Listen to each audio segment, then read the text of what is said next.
వాళ్ళకి సంబంధించిన వాళ్ళు ఇచ్చిన ఎఫ్ఐఆర్ కాపీ ఏదైతే ఉందో అది మేము తెప్పించడం జరిగింది. దాంట్లో ఉన్న లోపాలు ఏంటో మీకు చెప్తాను. దీంట్లో ఎంత కుట్ర జరిగింది, ఒక మహిళ పైన ఎంత కుట్ర చేశారు అనేది మళ్ళీ చెప్తున్నాను. దయచేసి అందరికీ చెప్తున్నాను, పేరు పేరున ఇది రాజకీయాలకు సంబంధం లేదు. ఒక వ్యక్తికి మాత్రమే, ఒక మహిళకి ఒక పురుషుడికి జరిగిన సంఘటన మాత్రమే. 18 నెలల్లో 5 సార్లు అబార్షన్ ఎలా అవుతుంది, ఇది చాలా సృష్టికి విరుద్ధం అనే ప్రశ్నలు కూడా వస్తూ ఉన్నాయి. నేను అక్కడ ఆ రెండింటి దగ్గర టాపిక్ ఆగిపోయింది.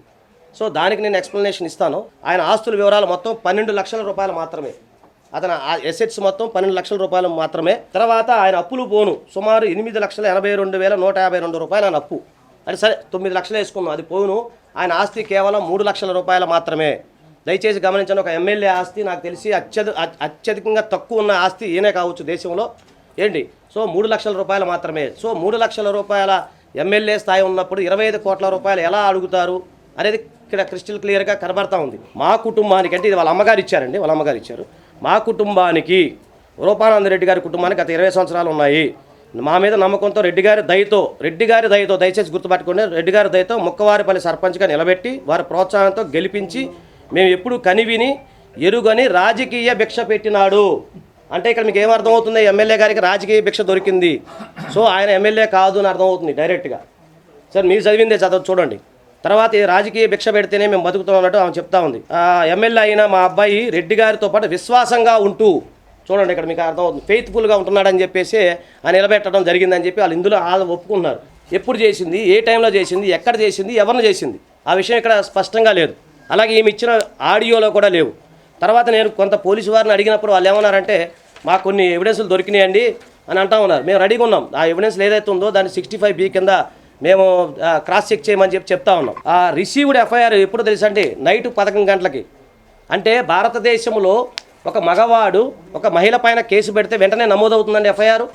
ఒక మగ వ్యక్తి ఒక నైట్ 11 గంటలకి వెళ్ళి పలానా అమ్మాయి నన్ను మోసం చేసింది, పలానా అమ్మాయి నన్ను బాధ పెట్టిందంటే నైట్ 11 గంటలకి పోలీసు వారు అప్పటికప్పుడు ఎఫ్ఐఆర్ నమోదు చేస్తారా?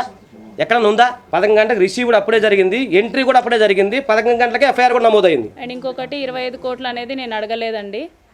Let's be clear with this. 25 కోట్లు అనేది నేను అడగలేదు. ఆ వాయిస్ నాది కాదు. ఆ 29 సెకండ్స్ వాయిస్ నేను మాట్లాడలేదు.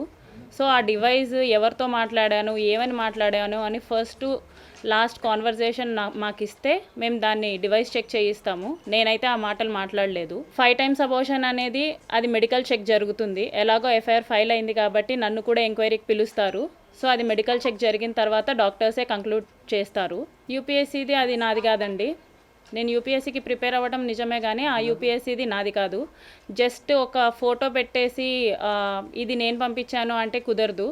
దాన్ని స్క్రీన్ షాట్స్ తీసి కనీసం ఎప్పుడు పంపించాను ఏంటి అనేదైనా సరే అది ప్రొడ్యూస్ చేస్తే దాన్ని కూడా డివైస్ చెక్ చేసేసి కంక్లూడ్ చేయడం జరుగుతుంది.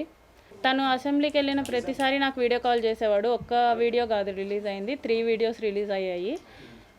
సో దాంట్లో మీకు అందరికీ ఒరిజినల్స్ ఉంటాయి కాబట్టి నా డ్రెస్సెస్ కూడా చేంజ్ ఉంటాయి దాంట్లో. సో ప్రతిరోజు చేసేవాడు అసెంబ్లీ నుంచి వాళ్ళని చూపించడానికి వీళ్ళని చూపించడానికి, లంచ్ది ఇట్లా ఉంటుంది అది ఇది అనేసి. సంజీవని హాస్పిటల్ నుంచి నేను టాబ్లెట్స్ తీసుకోవడం జరిగింది విత్ డాక్టర్ కన్సల్టేషన్.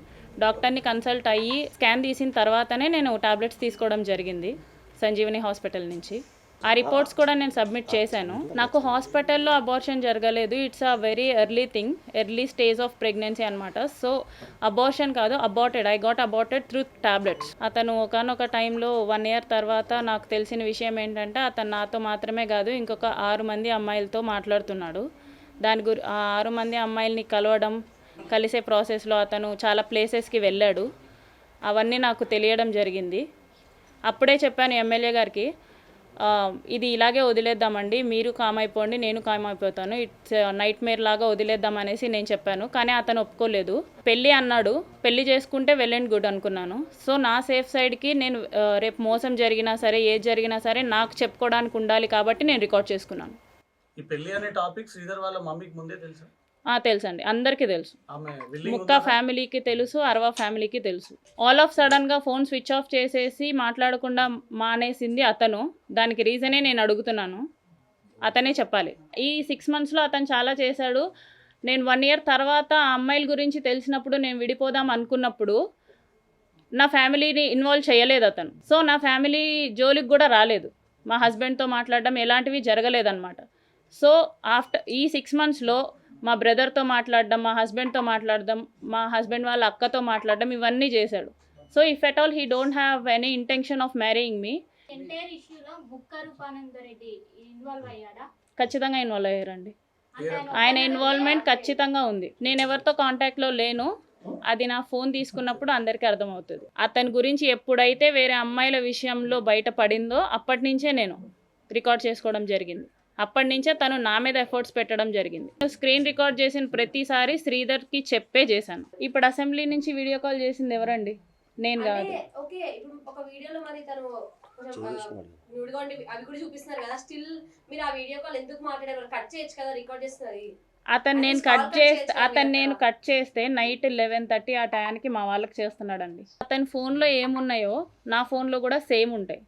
అతను ఏం డిలీట్ చేసినా సరే నా ఫోన్లో ఉంటాయి, నేనేం డిలీట్ చేసినా సరే అతని ఫోన్లో ఉంటాయి. శ్రీధర్ని ట్రాప్ చేయాలంటే నాకు ఒక ప్రెగ్నెన్సీ చాలండి ట్రాప్ చేయడానికి. అతన్ని డబ్బులు అడగాలన్నా కూడా, అతన్ని ట్రాప్ చేయాలన్నా కూడా నాకు ఒక్క ప్రెగ్నెన్సీ చాలు. అతను వేరే వాళ్ళతో ఉన్నాడని చెప్పేసి నేను ప్రూవ్ చేయగలను, నేను వేరే వాళ్ళతో ఉన్నానని చెప్పేసి అతను ప్రూవ్ చేయగలడా? I'm asking. అదే ఎఫ్ఐఆర్ కాపీ చూపిస్తున్నారు, డివోర్స్ కాపీ చూపిస్తున్నారా నాకు డివోర్స్ అయినట్టు? నేను ఫ్రమ్ ది స్టార్టింగ్ చెప్తున్నాను, no party has involved in this issue. This is purely personal. నేను ప్రతి వీడియోలో చేసింది ఇదే, మీ అందరికీ దయవంచి అడుగుతున్నాను, don't make it politics. It is purely personal.